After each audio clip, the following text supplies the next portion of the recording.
Hello नमस्कार, welcome to AK organic. तो आज की इस वीडियो में हम बात करने वाले हैं ज्योमेट्रिकल आइसोमेरिज्म यानी ज्योमेट्रिकल आइसोमर्स के बारे में डिटेल में। तो जैसे कि पिछली मैंने डायस्टीरियोमर्स पे जो वीडियो बनाई थी उसमें मैंने आपको बताया था कि कायरल डायस्टीरियोमर्स भी होते हैं, एक आयरल भी होते हैं, और मैंने आपको बताया था एक आयरल डायस्टीरियोमर्स में हम क्या लेते हैं, ज्योमेट्रिकल आइसोमर्स। तो ज्योमेट्रिकल आइसोमर्स क्या है, डायस्टीरियोमर्स ही होते हैं। और ये भी ध्यान रखें कि मोस्टली ज्योमेट्रिकल आइसोमर्स जो है एक आयरल डायस्टीरियोमर्स होते हैं, मोस्टली, सभी नहीं होते। लाइक मैं अगर एग्जांपल लूं साइक्लोओक्टीन का, ट्रांस साइक्लोओक्टीन का, तो वो जो है कायरल प्लेन की वजह से, स्टीरियो प्लेन की वजह से कायरल होता है वो मॉलिक्यूल।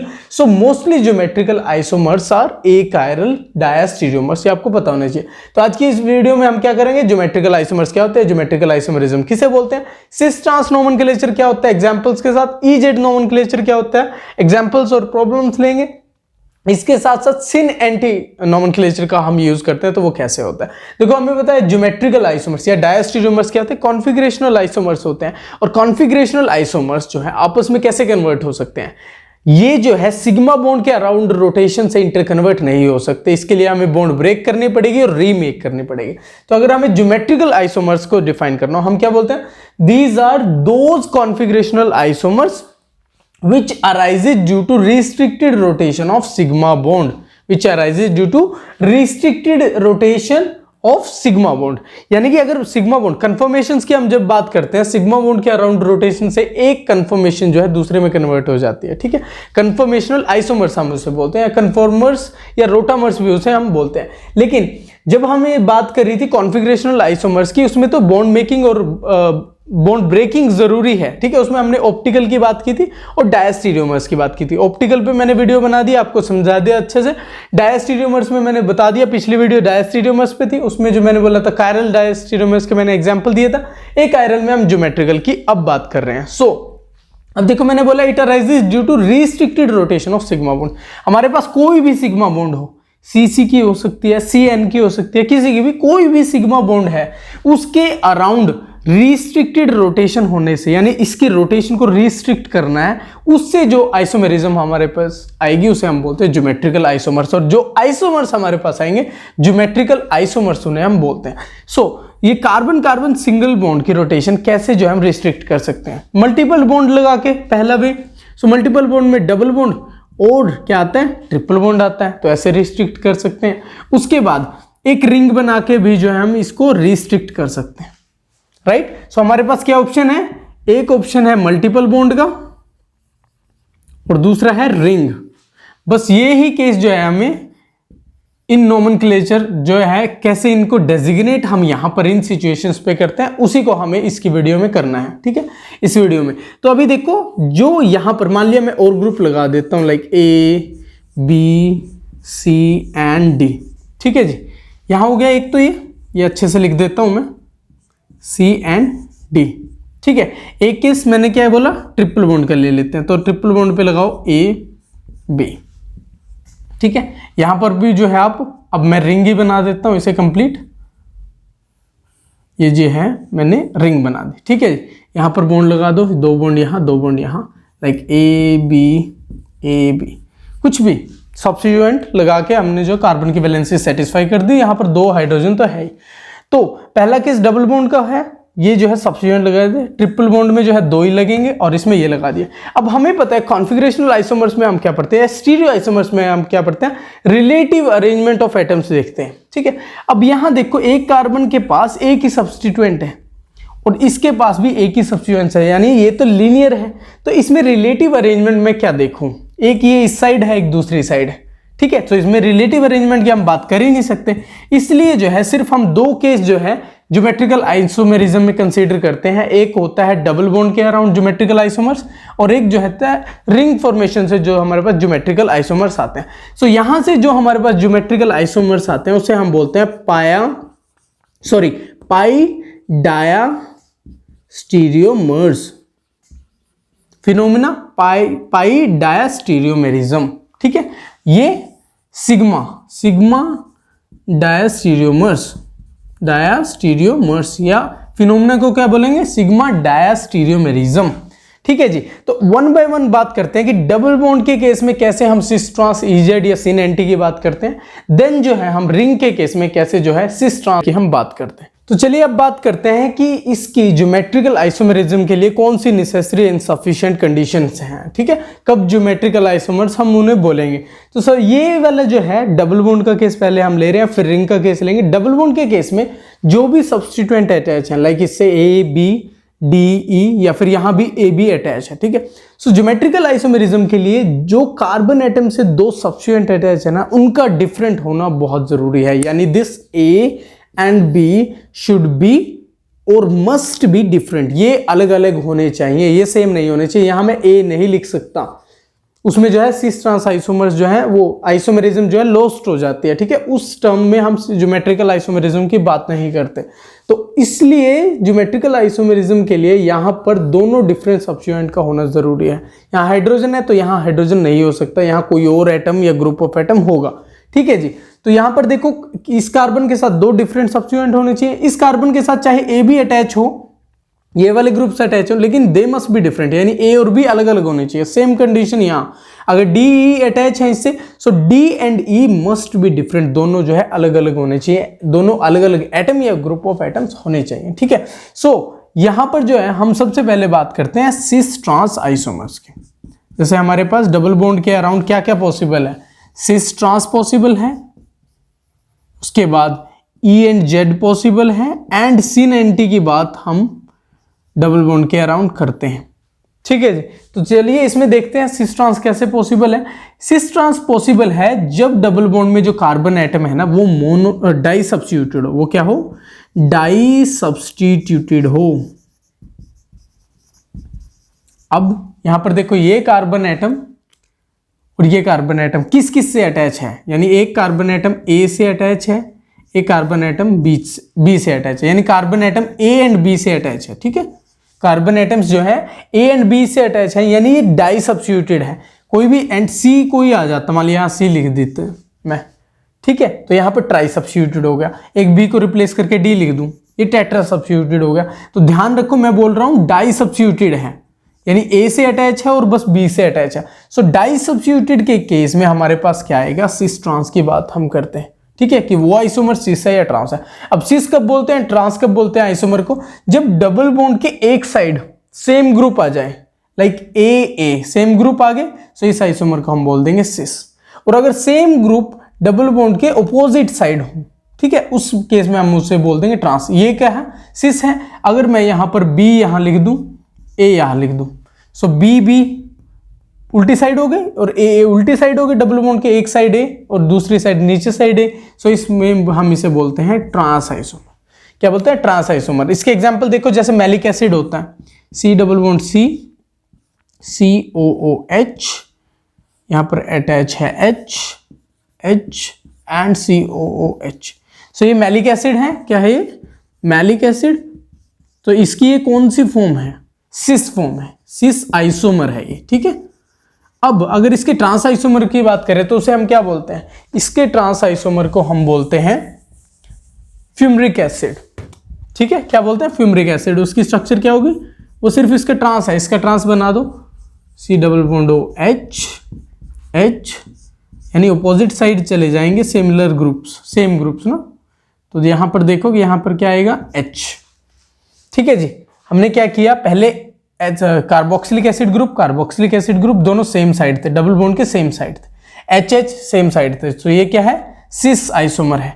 इस केस में सेम ग्रुप जो है अपोजिट साइड चले गए हैं, HH अपोजिट साइड, सो ये कौन सा है, फ्यूमरिक एसिड, ये है ट्रांस आइसोमर। ऐसा कोई भी मॉलिक्यूल आप ले सकते हो, डाई सब्स्टिट्यूटेड है जो, लाइक रैंडम कोई भी मॉलिक्यूल उठा लो कि यहां पर जो है Cl अटैच कर दिया, H अटैच कर दिया, H अटैच कर दिया, Cl अटैच कर दिया, तो सेम ग्रुप अपोजिट साइज है, ये क्या है, ट्रांस आइसोमर है। अगर सेम साइड हो, लाइक यहां पर जो है H लगा दिया, Cl लगा दिया, ये क्या हो गया, सिस आइसोमर ये हो गया, ठीक है। तो ऐसे जो है हम सिस ट्रांस के बारे में बता सकते हैं। अभी आते हैं EZ पर।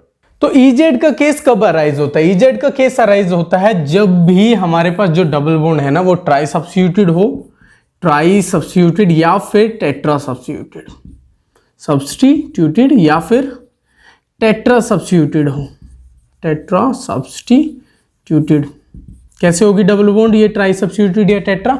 यहाँ पर क्या है, डाई सब्स्टिट्यूटेड है यानी सिस ट्रांस की हमने बात की। अब ट्राई सब्स्टिट्यूटेड यानी एक तीसरा और जो है आप एटम या ग्रुप ऑफ एटम ले आओ, सी ले आया मैं, ठीक है। सो ये क्या होगी, ट्राई सब्स्टिट्यूटेड, इस केस में हो सकता है। देन टेट्रा कब होगी, ए को रिप्लेस कर दो डी से। सो ए बी सी डी, जो कार्बन डबल बॉन्ड के कार्बन है ना वो 4 डिफरेंट सब्स्टिट्यूएंट से अटैच हैं, उस केस में हम उसे बोलते हैं टेट्रा सब्स्टिट्यूटेड, ठीक है जी। अब देखो हमें यूजुअली ये लगता है कि ई से जो है, ई क्या होता है, ट्रांस होता है, और जेड क्या होता है हमारे पास, ये होता है सिस। जूसामेन से आता है, ये एंटीजन से आता है, ठीक है। एंटीजन बेसिकली एक्रॉस होता है, सो हम उसे बोल देते हैं कि ट्रांस, और जूसामेन जो है टुगेदर होता है यानी सिस बोल देते हैं इसे। या हम ऐसे जो है यूज कर सकते हैं कि जो भी ई या जेड फॉर्म आएगी, जैसे एग्जांपल के लिए यहाँ पर जो है मैं पहले 4 डिफरेंट टेट्रा सब्स्टिट्यूटेड लेता हूँ। लाइक मेरे पास है सी डबल बॉन्ड सी, कुछ भी लगा दो यहाँ, फ्लोरीन, क्लोरीन, ब्रोमीन, आयोडीन, ठीक है जी। 4 different substituted tetra substituted alkene है हमारे पास। तो इस केस में जो है प्रायोरिटी ऑर्डर जो है असाइन करते हैं अमीनो एटम्स को या ग्रुप ऑफ एटम्स को, उसके अकॉर्डिंग हम उनकी नंबरिंग देखते हैं। लाइक इनको जो है, अब इस कार्बन से दो सब्स्टिट्यूएंट अटैच है ना, इनको प्रायोरिटी देनी है। कान इनगोल्ड प्रीलोग सिस्टम से जैसे हमने आरएस निकाला था, प्रायोरिटी देती, सेम रूल्स हम यहाँ अप्लाई करते हैं। सबसे पहले हम एटॉमिक नंबर देखते हैं, एटॉमिक नंबर जिसका ज्यादा उसको प्रायोरिटी, लाइक क्लोरीन का ज्यादा है इसको प्रायोरिटी, फर्स्ट एंड सेकंड, ऐसे जो है हम इनको प्रायोरिटी असाइन करते हैं। सेकंड कार्बन पे चलते हैं, इससे जो अटैच है एटॉमिक नंबर के हिसाब से आयोडीन का ज्यादा होता है, सो फर्स्ट इसको देंगे, सेकंड इसको, ऐसे देते हैं। फर्स्ट सेकंड इस साइड, फर्स्ट सेकंड इस साइड, प्रायोरिटी असाइन करते हैं। फिर देखते हैं कि 2 and 2 सेम साइड है, तो फिर हम उसे क्या बोलते हैं, जेड बोलते हैं, जेड आइसोमर, ठीक है जी। जेड मतलब जूसमेन यानी टुगेदर, एक साथ हैं ये, 2 2 1 1 एक साइड है, सो इस वजह से हम इसे बोलते हैं जेड आइसोमर। इन केस यहां पर जो है मैं आयोडीन को यहां कर दूं, ब्रोमीन को यहां कर दूं, यानी इसको फर्स्ट प्रायोरिटी गई, इसको सेकंड गई। इस केस में देखो फर्स्ट ऑपोजिट साइड है, सेकंड ऑपोजिट साइड है, यानी ई एक्रॉस है, तो ये कौन सा हुआ, ई आइसोमर हुआ। ये कौन सा हुआ, ई आइसोमर हुआ। तो ऐसे हम डेजिग्नेट इनको करते हैं, ठीक है। और या फिर जब एटॉमिक नंबर से ना डिसाइड कर पाओ, लाइक मैं यहां पर जो है हाइड्रोजन लगा दूं और यहां ड्यूटेरियम, उस केस में एटॉमिक मास देख लो, एटॉमिक मास जिसका ज्यादा हो तो ड्यूटेरियम को फर्स्ट दे दो, इसको सेकंड दे दो, ठीक है। अब एक एटम से ना डिसाइड कर पाओ, लाइक यहां पर जो है मैंने CH3, यहां पर CH2 और लाइक CHO ग्रुप लगा देते हैं, यहाँ एल्डिहाइडिक ग्रुप, या ओपन करके इसे लिखूं मैं अगर, सो यहाँ पर C डबल बॉन्ड OH। तो जैसे कि हमें पता था डबल बॉन्ड जो है डुप्लीकेट कर जाती है, ट्रिपल बॉन्ड ट्रिप्लीकेट कर जाती है, जैसे मैंने RS के टाइम पे आपको बताया था, जैसे हम RS निकाल रहे थे ऑप्टिकल आइसोमर्स के केस में। सो यहाँ पर देखो सबसे पहले यहाँ पे गए कार्बन आया, यहाँ पर कार्बन आया, उससे आगे अब कार्बन पे तो डिसाइड नहीं हो रहा, एटॉमिक नंबर 6 है दोनों का, तो यहाँ पर जो है 3 हाइड्रोजन अटैच है, यहाँ 1 हाइड्रोजन और ऑक्सीजन अटैच है, ऑक्सीजन का एटॉमिक नंबर हाइड्रोजन से ज्यादा होता है, सो फर्स्ट प्रायोरिटी इसको देंगे, सेकंड इसको देंगे। उस हिसाब से अगर देखते हैं सेकंड एंड फर्स्ट, यानी कि ये ई आइसोमर है, जेड नहीं है। एल्डिहाइड ग्रुप ऊपर हो तो फर्स्ट जो है साथ में होंगे, जूसामेन होंगे, यानी जेड आइसोमर ये होगा। तो ऐसे हम EZ की टेट्रा सब्स्टिट्यूटेड में बात करते हैं। जब हम ट्राई सब्स्टिट्यूटेड की बात करते हैं ना, तो ट्राई सब्स्टिट्यूटेड के केस में अब देखो यहाँ मैंने ट्राई किया था, तो यहाँ पर ये ऐसे लिखे हुए थे ना पहले, AB डाई सब्स्टिट्यूटेड। ट्राई में मैंने कहा एक और चेंज कर दो, लाइक ये चेंज कर दिया। अब इसका कोई भी एग्जांपल ले लो, लाइक मेरे पास यहाँ क्लोरीन है, डबल बॉन्ड C, क्लोरीन यहाँ है, यहाँ पर जो है H ले सकते हो आप, यहाँ पर Br ले सकते हो, ठीक है। सेम अगेन आपको ये लगेगा कि क्लोरीन एक साइड है, तो इसको क्या सिस होना चाहिए ये, और सिस के हिसाब से ये होना चाहिए जेड, आप ये बोलेंगे। लेकिन नहीं, ट्राई सब्स्टिट्यूटेड का केस जहां भी आएगा आपको EZ के हिसाब से देखना है सबसे पहले, ठीक है। उसके हिसाब से पहले आप प्रायोरिटी असाइन करो, फिर देखो E है या जेड है। अगर आप सोचोगे क्लोरीन एक साइड है तो ये आपको सिस बोल देंगे, ये आंसर होगा और जेड आएगा, ऐसा नहीं होगा, ठीक है। आप पहले प्रायोरिटी डिसाइड करो। सो यहाँ फर्स्ट आएगा, यहाँ सेकंड आएगा, क्लोरीन ब्रोमीन यहाँ फर्स्ट आएगा, यहाँ सेकंड आएगा, ठीक है जी। अब देखो first and first opposite side, second and second opposite side. Opposite side यानी ट्रांस, ई आइसोमर, यानी ई आइसोमर। ये कौन सा है, ई आइसोमर है, ये जेड नहीं है। तो हमेशा ध्यान रखो कि ई जेड जो है हमेशा सिस या ट्रांस है, ई ट्रांस ही हो जेड सिस हो ऐसा जरूरी नहीं है। मोस्टली केसेस में होता है बट ऐसा हमेशा नहीं होता, लाइक ट्राई सब्स्टिट्यूटेड के केस में हमने किया। ठीक है, अब बात करते हैं हम C90 की। C90 की बात कब आती है? C90 की बात आती है जब हम ऑक्साइम का केस करते हैं। ठीक है, ऑक्साइम का केस करते हैं। ऑक्साइम का केस करें जी, ऑक्साइम में क्या होता है, मान लिया मैं कोई एल्डिहाइड लेता हूँ C6H5CHO और इस पे हाइड्रोक्सिल अमीन हाइड्रोक्लोराइड की रिएक्शन करता हूँ, सो मेरे पास ऑक्साइम बनता है। ऑक्साइम में क्या बनेगा, C6H5 और C6H5 C double bond NOH H, यहाँ पर जो है ये देखो जी हमारे पास यहाँ पर हमने बेंजल्डिहाइड लिया और उसका कोरस्पॉन्डिंग ऑक्साइम हमारे पास बन गया। ठीक है, एल्डिहाइड है ये, सो इसे हम बोलेंगे एल्डोक्साइम। ठीक है, अब एल्डोक्साइम के केस में NOH, इसका जो है ओरिएंटेशन कैसे हो सकती है, N यहाँ पर जो है OH एक साइड और ये OH, सॉरी ऐसे बना देता हूँ, OH एक साइड है और यहाँ पर N के पास एक लोन पेयर होता है, sp2 हाइब्रिडाइज है ना, सो N के पास लोन पेयर भी है। और अब देखो C90 का कॉन्सेप्ट यहीं से आता है। ऑक्साइम के केस में हम करते हैं कि अगर H और OH डबल बॉन्ड के एक साइड हो उस केस में हम उसे बोल देते हैं सिन। अगर ये अपोजिट साइड हो तो उस केस में हम बोलते हैं एंटी। लाइक HOH सेम ना हो, इधर डबल बॉन्ड के एक साइड ना होकर OH यहाँ हो और यहाँ पर हमारे पास लोन पेयर ऑफ इलेक्ट्रॉन्स हो, सो H और OH अक्रॉस हो गए, एक डबल बॉन्ड के ऊपर है एक डबल बॉन्ड के नीचे है, सो उस वजह से हम इसे क्या बोलेंगे, एंटी।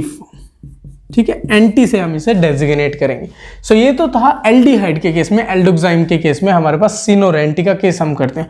जब हम कीटोन की बात करते हैं, लाइक हम कीटोक्साइम बनाते हैं, लाइक मैं एग्जांपल ले लेता हूँ, ओके C6H5 COCH3 एसिटोफिनोन का एग्जाम्पल है। ठीक है, इसे ओपन करके लिखेंगे, हाइड्रोक्सिल अमीन हाइड्रोक्लोराइड डाला इसमें, सो हमारे पास जो है यहाँ पर फिनाइल ग्रुप को मैं ऐसे लिख देता हूँ। ठीक है, phenyl group, then we have CH3, then we have N, we have OH, we have a pair of electrons, lone pair of electrons. तो हमें पता है, देखो HOH से तो मुझे पता चल गया सिन और एंटी। HOH जो है सेम डायरेक्शन में सिन है, HOH ऑपोजिट डायरेक्शन में है, यानी ये नीचे है डबल बॉन्ड से, ये ऊपर है, तो उस केस में हम एंटी बोलते हैं। बट इस केस में क्या होगा, इस केस में जो है हम पर्टिकुलर ग्रुप के अकॉर्डिंग बोल सकते हैं। लाइक मिथाइल है, मिथाइल से जस्ट ही ऑपोजिट है, तो हम ऐसा बोल सकते हैं anti with respect to methyl, general भाषा में। ठीक है, आपको समझ आएगा, anti with respect to methyl, या फिर syn with respect to phenyl group. ठीक है, syn with respect to phenyl group. इस केस में लोन पेयर ऑफ इलेक्ट्रॉन्स यहाँ हो, यहाँ जो है हमारे पास OH हो उस केस में, so syn with respect to this methyl group. और इस केस में जो है हम फिर EZ का भी यूज कर सकते हैं, EZ का भी यूज कर सकते हैं। कैसे कर सकते हैं, जब भी EZ का ऑक्साइम के केस में करना है ना, आपको ध्यान में रखना है कि लोन पेयर ऑफ इलेक्ट्रॉन को ना लोवेस्ट प्रायोरिटी देनी है। सबसे पहले कार्बन पे इन दोनों ग्रुपिंग को देखो कि यहाँ पर फिनाइल ग्रुप है, ऑब्वियसली प्रायोरिटी इसे जाएगी, सेकेंड इसे जाएगी। ठीक है, इसमें लोवेस्ट प्रायोरिटी जाएगी, यानी फर्स्ट हमेशा हाइड्रोक्सी ग्रुप को देना है आपने ना, सेकेंड इसको देगा। ठीक है, लोन पेयर ऑफ इलेक्ट्रॉन को। अब फर्स्ट और सेकेंड ये क्या है, E आइसोमर हो गया, E फॉर्म हो गई है। लेकिन अगर OH अबव हो, OH जो है यहां है, पेयर ऑफ इलेक्ट्रॉन्स यहां है। ठीक है जी, यहां है पेयर ऑफ इलेक्ट्रॉन्स। उस केस में ऑब्वियसली इसे 1 जाएगा, इसे 2 जाएगा, 1 और 1 सेम साइड है तो Z फॉर्म हो गई। सो ऐसे आपको पता होना चाहिए कि सिन और एंटी का कहाँ यूज करते हैं। अब बात करते हैं हम, सिन एंटी हो गया, EZ हो गया, और सिस ट्रांस की बात हमने कर ली कि हम जब भी सिग्मा डायस्टेरियोमेरिज्म, अभी मैंने क्या डबल बॉन्ड के अराउंड आपको रिस्ट्रिक्टेड रोटेशन के बारे में बताया। अब रिंग के अराउंड अगर हम देखें, जैसे ये हमारे पास, ठीक है, सो यहाँ पर जो है मान लिया मैंने लगा दिया H group Cl, H group Cl। किसका एग्जांपल्स बता रहा हूँ मैं आपको, सिग्मा डायस्टेरियोमर्स के, स्टीरियो आइसोमेरिज्म के, स्टीरियोमर्स का बता रहा हूँ मैं आपको। ठीक है जी, सो यहाँ पर जो है अगर सेम ग्रुप सेम साइड है यानी ये तो हम कंसीडर करेंगे बिलो द प्लेन, ये अबव द प्लेन, सो ये सेम डायरेक्शन में है नीचे, सो इस केस में हम बोल सकते हैं इसे सिस ट्रांस। ठीक है जी। ऐसे 4 मेंबर्ड में भी कर सकते हैं हम। ये 4 मेंबर्ड रिंग है, 4 मेंबर्ड रिंग को और बेटर ढंग से जब हम रिप्रेजेंट करते हैं, ये यहाँ पर जो है ये दोनों पोजीशन हो सकते हैं, ये दोनों पोजीशन हो सकते हैं। इन दो पोजीशन को भी कंपेयर करके लिख सकते हो आप। लाइक अगर मैं यहाँ H ब्रोमीन ब्रोमीन H, इस केस में क्या है, ये ट्रांस आइसोमर है। ठीक है। अब यहाँ पर ना होकर ये चीज मान लिया यहाँ पर हो HBr, ये क्या है, सिस आइसोमर है। ठीक है। ऐसे ही जो है आप 5 मेंबर्ड में कंसीडर कर सकते हो, 5 मेंबर्ड में कर सकते हो। 5 मेंबर्ड में यहाँ पर हो सकती है, अगर मैं बेटर ढंग से दिखाऊं। ठीक है। तो आप 5 मेंबर्ड में भी कंसीडर कर सकते हो ये। ठीक है। या फिर ये और ये, फर्स्ट और थर्ड, ऐसे हो सकता है। फर्स्ट और सेकंड, फर्स्ट और थर्ड, फर्स्ट और सेकंड, फर्स्ट और थर्ड। ठीक है। इसमें सिर्फ फर्स्ट और सेकंड ही पॉसिबल है, यहां करोगे वो भी फर्स्ट और सेकंड होगी। ऐसे 6 मेंबर्ड में भी आप कर सकते हो। यहां पर है मान लिया कोई ग्रुप, यहां पर जो है, क्योंकि ये तो हम प्लेनर कंसीडर करते हैं, ऑल्दो ये एनवेलप लाइक स्ट्रक्चर होती है, फिर भी हम प्रैक्टिकल पर्पसेस के लिए इसे भी प्लेनर कंसीडर कर लेते हैं। लेकिन जब हम 6 मेंबर्ड की बात करते हैं तो आपको पता है कि ये पकड़ स्ट्रक्चर होती है, नॉन प्लेनर होती है। सो इस केस में मैं दिखाता हूं कि एक CH3 अबव द प्लेन है, एक जो है डाउन द प्लेन है। ठीक है। Away from observer towards the observer. इस केस में ये आइसोमर क्या है, ट्रांस है। अब सेम अगर अबव द प्लेन हो दोनों या बिलो द प्लेन हो, लाइक ये कर दूं, तो ये क्या है, ये क्या है, सिस है। ठीक है जी। ऐसे ही जो है बाकियों में हम बता सकते हैं, चाहे वो 7 मेंबर्ड हो या 8 मेंबर्ड हो, उन सब चीज़ों में हम जो है इस चीज़ के बारे में बता सकते हैं। और इसमें एक चीज़ और ध्यान रखो, जब है हमने क्या C डबल बॉन्ड C के अराउंड देखा था कि एक सिचुएशन है हमारे पास A B C D, ये जो है ज्योमेट्रिकल आइसोमेरिज्म शो करेंगे depending upon A and B should be different, C and D should be different, ये होंगे तो ज्योमेट्रिकल आइसोमर्स हमारे पास आएंगे। जब भी मैं एक बॉन्ड और डबल बॉन्ड लगा देता हूं इस केस में, ठीक है, कोई भी ग्रुप है, मान लिया A B ही लगा दिया, इस केस में ये जो मॉलिक्यूल है ना, कोई भी मॉलिक्यूल हो सकता है, यहाँ HS हो सकता है, यहाँ CL हो सकता है, कोई भी मॉलिक्यूल, ये होगा ऑप्टिकली एक्टिव, और ये ऑप्टिकल आइसोमेरिज्म शो करेगा, ऑप्टिकली एक्टिव होगा। लेकिन जब भी मैं, यानी 2 बॉन्ड पे ऑप्टिकली एक्टिव कितना हुआ, 2 डबल बॉन्ड होने पे, जब मैं 3 लगाता हूं, जिसमें हम क्यूमिलिन्स का केस कंसीडर करते हैं, लाइक, ठीक है, क्यूमिलिन्स के केस में अब देखो ये जो डबल बॉन्ड है प्लेनर थी, ऐसे दूसरी डबल बॉन्ड यहां आ गई, ठीक है, तीसरी बॉन्ड फिर आगे ऐसे आ जाएगी। सो 3 डबल बॉन्ड होने की वजह से ये जो आइसोमर है ये ज्योमेट्रिकल आइसोमेरिज्म शो करेगा। सो यहां हम सिस ट्रांस या EZ की बात कर सकते हैं, ज्योमेट्रिकल आइसोमर्स होंगे ये। तो हमेशा ध्यान रखो, जब भी even number of double bond होंगी वहां आप ऑप्टिकल आइसोमेरिज्म की बात करोगे, वो कंपाउंड ऑप्टिकली एक्टिव होंगे, ठीक है।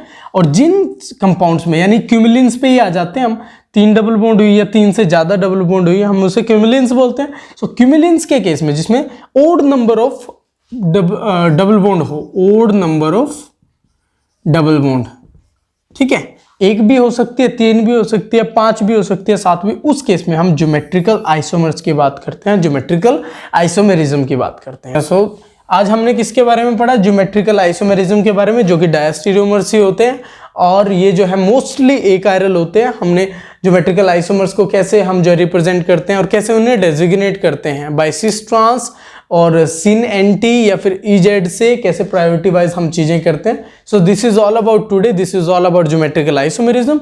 अगर आपको आज का वीडियो इन्फॉर्मेटिव लगा हो तो लाइक कर दीजिए, शेयर कर दीजिए और हमारे चैनल को सब्सक्राइब जरूर कर दीजिए अगर आपने अभी तक नहीं किया है तो मैं आपसे मिलता हूँ नेक्स्ट वीडियो में। तब तक के लिए बी हैप्पी, कीप स्माइलिंग।